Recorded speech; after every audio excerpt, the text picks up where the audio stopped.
Hey, welcome to Ask a Pastor, where hopefully we do our best to answer some of our parents' most important questions that you might be asking yourself. If we haven't met, my name is Kyle Fox. I serve here at Gateway Church as the executive pastor of kids, youth, and young adults. And my name is Abram, and I'm honored to lead our youth ministry here at Gateway. And we're going to do our best to answer some of these questions. And hopefully have fun along the way.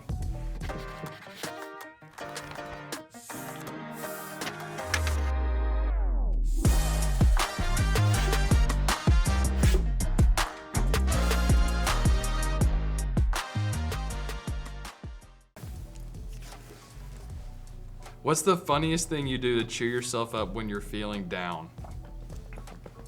Well, this sounds terrible to say. I love being alone. I have moments. I think it's because in our job, like we're always with people, and I love people. I have moments, guys. I'm ashamed to say this to everyone about behind the camera. I'll get alone, and I'll get this excitement in my soul that I'll fist pump the air. I'll get so excited in my house. So when I'm feeling down, I like to get alone. I like to drink a cup of coffee. I don't know if that's very funny, but that's what I do when I'm feeling down. I hope you've got something. I don't know that it's funny. I guess I read this in a book somewhere that it talked about just your physical posture and what it says, what it does, to your soul or psychology. Yeah. And so when I'm feeling, I don't know about down, but when I'm feeling nervous about doing something, even with public speaking, or before I have to go up on a platform, even here at Gateway, this is so weird. When I'm usually in our world, we step into doing something before, and we're in worship. Right, yeah. So even though I love raising my hands in worship, I will be a little bit more even with not just my fists, but my posture will be a little bit more aggressive. It's because I read somewhere that it tricks your brain. I can do this. So. That's great. Yeah. Watching football too always makes me happy.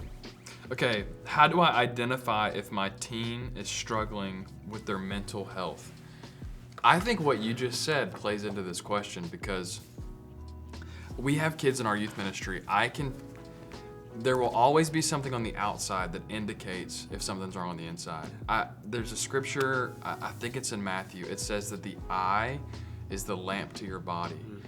And if your eye is healthy, your whole body's healthy. But if your eye's not healthy, it's an indication. And I say this to my wife, Hannah, all the time. Did you see her eyes? Did you see his eyes?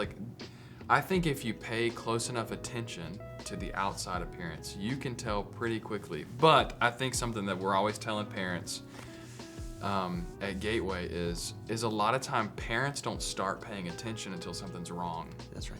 So they don't understand when something's wrong because they weren't really sure how they were when they were right.